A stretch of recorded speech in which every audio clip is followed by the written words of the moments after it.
Media and Biz Talk Today TV. Welcome everyone to the Money Path. I am your host, Todd Schoenberger. Joining me today is Mish Schneider. She is the chief strategist at marketgauge.com. Mish, what a great quarter, just a fabulous quarter. We had the S&P 500 going into the final trading day today, up 7.6%. All signs were pointing to we were going to have a lot of downward pressure going into the quarter, mainly because of the tariff talk. S&P is also up 13.5% year to date. What are you telling clients these days to expect for the fourth quarter? And what about 2026? Before I get into all of that, Todd, I don't know if you've seen my report for 2025 showed the stock exchange that you have behind you only engulfed inside of a snake. Because this is the year of the snake from the Chinese astrology standpoint. Okay.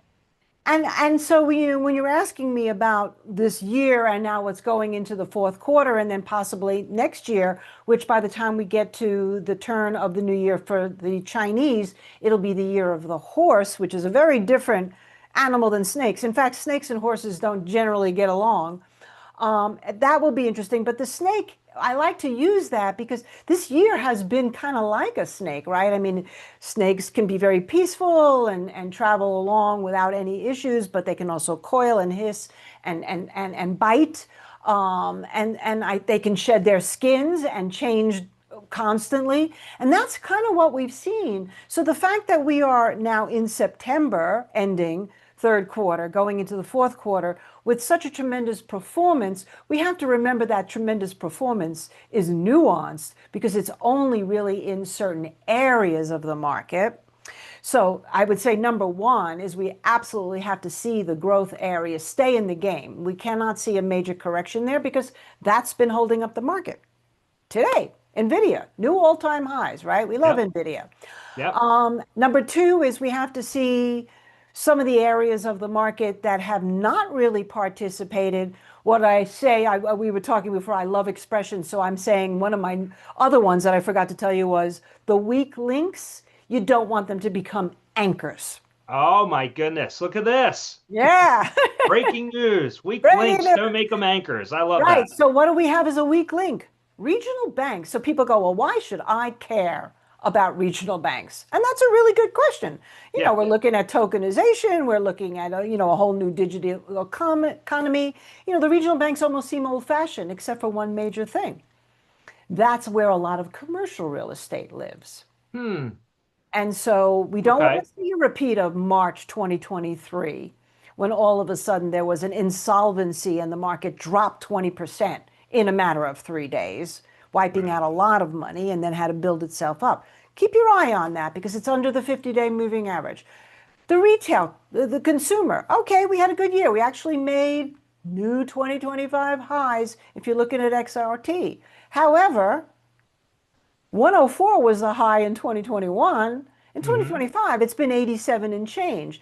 So the consumer is not dead, but not exactly robust. That could change and get worse. And then, of course, the transportation sector, which is also very split because freight's down 12%, while the transportation sector has really been trying in this last week to get to the July highs, probably on the backs of things like Uber, right? So that's where I'm looking. And unless we see a breakdown further, or in the Russell 2000, a breakdown under last week's low, which is kind of testing right here, at this point, this could just be nothing more than a little bit of a jitters, some evening. Obviously, we have a lot of tax evening at the end of a quarter, but also, of course, the big old government shutdown. Right. Yeah, and that is looming, and we'll hear more about that later on tonight, actually. So at midnight, the government will run out of money, supposedly, and then a few essential items, I guess, agencies will be shut down. But regardless of that, because it sounds like Wall Street is willing to put up with a shutdown. I mean, I'm sure if it's prolonged, that would cause a problem. But I want to go back to something you said. I haven't heard one strategist at all in all of our BTT shows talk about it, and that's the regional banks. I'm sorry, regional bells. The regional banks. And when I think about the regional banks, one thing that I have recognized with a lot of these, and I was just having this discussion the other day internally, is that they are not as aggressive as the bulge bracket banks. You see Chase, Wells Fargo, Capital One. They are going into these areas. They're actually taking market share from the regional banks. Are you suggesting, though, that that is a level of concern, not just really for short term, but really thinking long term, because you could have commercial real estate that could go under that would impact those banks? Is that an area you're talking about? All of the regional banks just try to stay away from them right now? Well, I certainly wouldn't want to be a buyer of regional banks at this point, but I think there is certainly a level of evolution, as you've just suggested, where that may not be the biggest influence in the overall market because it's all about AI, AI, AI. However, there's still a majority of people in this country that do their business, whether it's buying commercial real estate to open up local mom and pop shops, or whether it's buying and homes and then going to their local bank for a loan, or taking money out or putting money in savings. These are a whole rural community of people, millions and millions of people in this country that do their business through regional banks. And so, again, I always say weak link, not so concerning this year for sure. Anchor, more concerning. And things can, they say the fish rots from the head down. Mm-hmm. And right now we don't have that because we're seeing semiconductors, new all-time highs. We're seeing, all this fun stuff with space and defense and robotics and quantum computing and, of course, AI and Google and all the areas that are growing. But sometimes you have to wonder what happens that can pull that down. And that's where regional banks are tied into not just real estate, but consumer and businesses and the overall mood. And at what point does that make an impact? At what point? I'm not seeing it yet, but I'm always looking. You don't cross the street Yeah. without looking both ways, right? And that's kind of how I feel right now. Yeah, I mean, you might be onto something too. I mean, the M&T Bank just announced layoffs. They are one of the larger regional banks in the country right now, and so clearly there is that moment where banks are probably thinking about the bottom line and how to save money because they have to think forward. So that's an interesting one, and we'll definitely will follow up on that. But talking about the fourth quarter, now October seasonally historically has not been the best for the markets. However, fourth quarter has. Going back to 1928, the S&P 500 has averaged a 4.4% gain in Q4. So with that, you mentioned the consumer. What really drives the fourth quarter performance is the consumer because of holiday shopping. Are you seeing any signs right now in the markets or from our economic reports that are signaling to you that you mentioned the consumer is possibly not as robust, but do you see any further weakening, deceleration of spending as we close out the year? Well, yes, and I think that people, and I went to a flea market, believe it or not. It wasn't exactly a big store or anything, but people come to flea markets because they're trying to buy secondhand goods and cheaper goods or what have you. And I heard these two women talking because somebody was saying, you know what, you should buy that jewelry because you need to help the economy. And this woman looked at him and she said, oh, the economy is going to crash. Wow. And I think, right, I stayed out of the conversation, but I thought there is an underlying sense of doom and gloom, even though mom and pops have been the ones buying the market. There has been $23 billion worth of money coming in from mom and pop investors over the last month. But outside of that, when they're in their kitchens and then they're out with their friends, they're talking about tougher times coming. So like interesting today, the Costco actually has been bouncing a little bit. And that got me thinking, are people like doing exactly what they did over the last time back to school, which was buying their stuff in advance because they're still worried about inflation. And they should be worried about inflation. And one of the impacts, by the way, of the regional banks is if the federal government has to come in and rescue them, which like they did the last time, that's money printing, which is also inflationary. Money supply is going up, also inflationary. The dollar is at some risk, also inflationary. People are not dumb. They're seeing this. And they're thinking to themselves, maybe I should buy stuff now, or maybe I'm just going to really, really keep it trim for this Right. season. So we have to watch the consumer to stay in the game. And I think it's all sort of tied together, transportation, consumer, and the regional banks area, and the small caps too. Small caps. So let's you brought up a phrase to me off camera about the trifecta of inflation. Can you explain to the audience what you mean by this? Well, I'm an old commodities trader, so I always like to preface it with that. I spent 14 years in New York in the Trade Center trading all different commodities. And what I've learned through the years, having lived through the inflationary period of 1979 and 1980, yes, I was very young, You is still that are, Mish. You still are. ageless, ageless, is that you have to watch a few things. And that's why I call it the trifecta. Number one, we know that gold's obviously making new all-time highs. We see silver has gotten to a 14-year high, now platinum at a 12-year high. Copper has its own situation going on because of supply issues. We've heard a lot about the energy needs of AI, and of course, we're looking at lithium and coal and nuclear, but oil and gas have been really cheap, and that's sort of an X factor. So here's my trifecta. It's not just about gold going up or silver going up, it's the ratio. So number one, once silver, the gold to silver ratio, once it breaks 80, is generally very inflationary. And it's about 80. It's getting actually a little bounce in favor of gold today. But that means gold's trading 80 times more than the price of silver. When that flips and it starts trading only 78 times more or 75 times more, not only does that mean silver's gone parabolic, it's inflationary indicator. Because remember, gold has that flight to safety quality about it, whereas silver is more inflationary. Number two, the dollar. So right now we got a little bit of a bounce in the dollar off of the lows from July, but it hasn't exactly been a wow kind of bounce. And I don't know what the shutdown will do, but if the dollar crashes really much further from here, that's trifecta number two. And the third one is sugar, which the reason why I mentioned sugar, even though it's not oil, it's sugar, because people eat and everything has sugar in it. And when things are tough, people tend to reach for the things that have sugar in it because they tend to be, unfortunately, cheaper than the healthier food. So that to me is another, and today sugar is starting to show signs of life. It's still way higher than it was in 2020 when it was at 5 cents a pound. It's now getting closer to 17 cents a pound. Wow.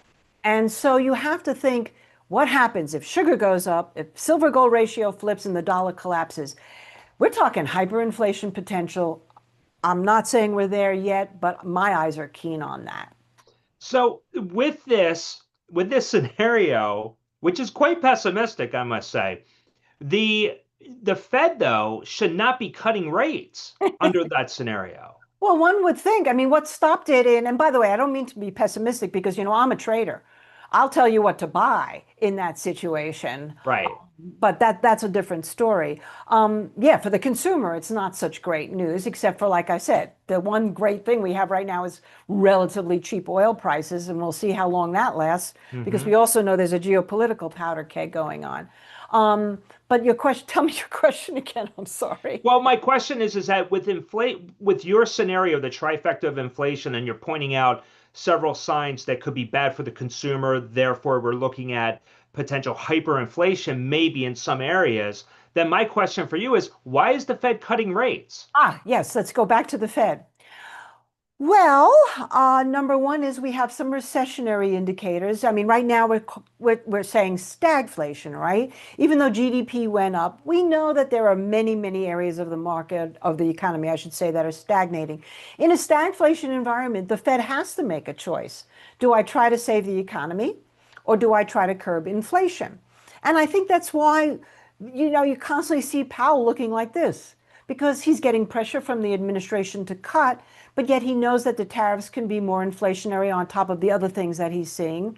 And yet at the same time, he doesn't want the pressure of driving the economy into some kind of from stag to recessionary time. That's why they will cut, because they will make a choice that inflation is transient. Remember that good old word. Right, But he right. has to rescue the economy. And that he's getting daily calls about that, Hmm. about lowering. So we'll see. And and by the way, they lowered and it didn't do very much. The yields didn't really go down very much. In fact, initially it went up. They're down a little bit now. But there's a point, Todd, where if they cut more, it could actually wind up being a risk off for the environment because what you don't want to see is the S&P go down and yet the yields drop and the TLTs go up. That's how you measure risk.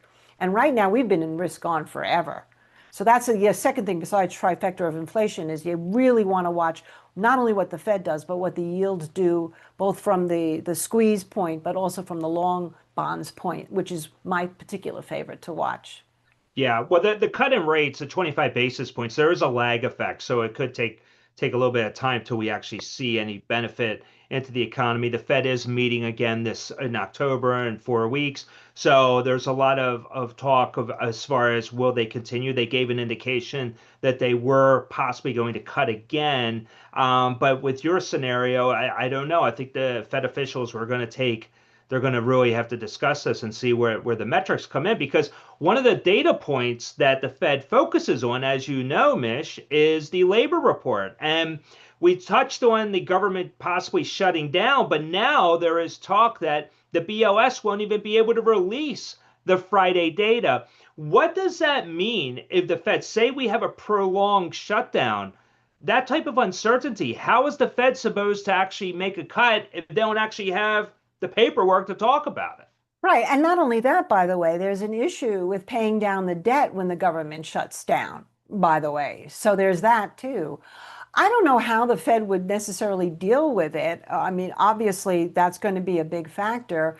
And we see that where massive amounts of layoffs were announced this week. In the oil industry, I just read a Right. ton of layoffs being announced. So even though we may not have the actual statistic of the labor market, which by the way is pretty been suspect because it gets revised constantly. I mean, I went from probably focused on it maybe a little bit to now I'm not even focused on it at all because instead I'm watching what's happening in the actual industry. And of course, we'll start with earnings again. That'll be interesting as well. I think the Fed will probably look at that, like just at the number of layoffs that they're reading about, and they'll make their own determination. They'll see the government shutdown will obviously cause a lot of issues with people's jobs, whether or not those jobs even come back. Yeah. There's theories that this is somewhat designed to actually eliminate those jobs. So yeah, I think it's real. I think the Fed is probably in the worst spot that they Right. have been in a very, very, very long time. Yeah, they definitely are in a pickle right now. And some people will arguably say that they put themselves in this position by not cutting sooner. And I would agree with that, by the way. I thought they should have cut sooner. Yeah. yeah, so now this is the result of procrastination and yada, yada, yada. So we'll have to see what happens. I want to go back to something you said with silver being inflationary. Silver up 45% year to date. I mean, what a remarkable run. Do you see it moving higher, though? I know you touched on it, but if it is going to break 50, do you, what's the high point that investors can take a look at? I, I'm so bullish both of the metals right now. Okay. I think that the what we're really seeing is particularly gold, but now silver. Silver, of course, being more of a supply issue. There's supposedly a shortage of supply, which is why the silver miners have done so well.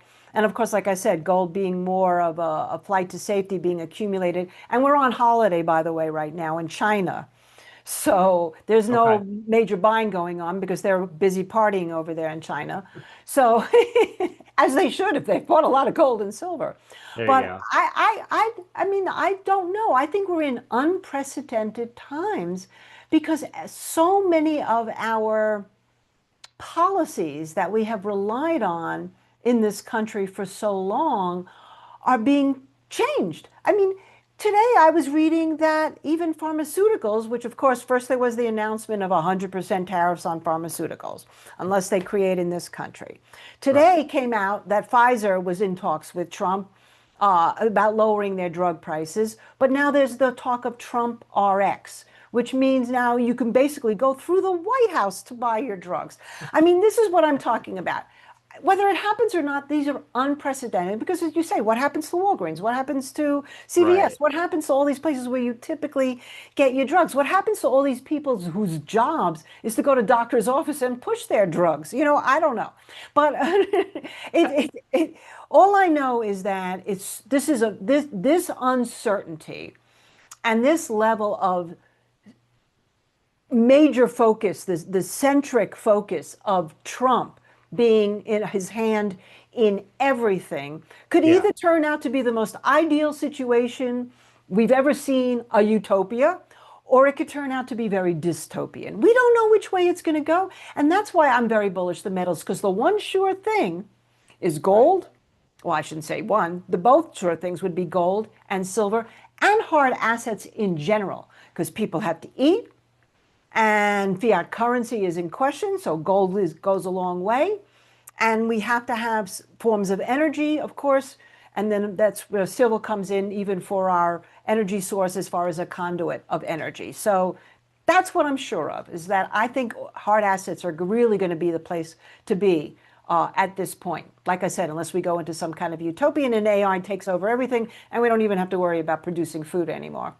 Right. Well, well, you mentioned about the Pfizer deal. Pfizer stock is up 5% off of the news that just took place about an hour ago at the White House Right. and about cutting. And then Eli Lilly, actually, right before we went on air, had made a call to the White House and I guess suggesting something similar. I know with Trump RX, I called my doctor. I told him I want to get my prescriptions at the White House. So I don't know if they'll put a drive-through window up or not. So we'll see. One final question though for you. With rates, with the 25 basis point cut, and perhaps more rates later on, what's your opinion on real estate right now? Is this an area that investors should consider? Not yet. Not yet. If the mortgage rates get down, well, obviously, if you have a lot of cash and you've seen real estate prices come down in your area, they haven't come down that much where we live in Santa Fe. Now, this is sort of a bubble kind of a spot, right? We're in our own little universe here. But I would be kind of like what I was in 2008, very, very interested to see that if we get any kind of a cliff dive in real estate, if it goes down maybe another 15, 10 to 20%, let's give it a range. Okay. And then we see the rates go down closer to 5%. I don't think we're seeing, 2.5% anytime soon. That would probably be a really good time to take your cash, mortgage up, and buy real estate. But I don't think we're there yet. I'm waiting for that. We actually sold our house right at the peak, and we're renting right now. And that's kind of like I feel like I'm on the sidelines, sort of licking my chops, waiting for that opportunity, but I don't see it here yet. Okay, well, we will see something. Hopefully, we'll see some type of a thaw. I mean, clearly, we need more supply in real estate, and that would eventually help the housing stock. So, but we'll see. Time will tell on that one. Mish, I want to thank you for joining me today. You always bring the best. You always bring high quality. The audience loves you. And for the audience, definitely check out marketgauge.com. Learn all more about what Mish is saying and her commentary and everything else that they're offering there. You'll definitely get a lot out of it. So, Mish, thanks again for joining me today. We got to have you back. I'd love to come back. Thank you, Todd, for having me. I really enjoyed talking to you. Likewise. Well, on behalf of Mish Schneider, I am Todd Schoenberger. Thank you once again for joining me on the Money Path. Coming up later today at 4 o'clock, we have Christina Hooper. She left Invesco. She works for the Man Group now. She is going to be telling you what to expect for the fourth quarter and beyond. You do not want to miss it. So we'll catch you then. Take care.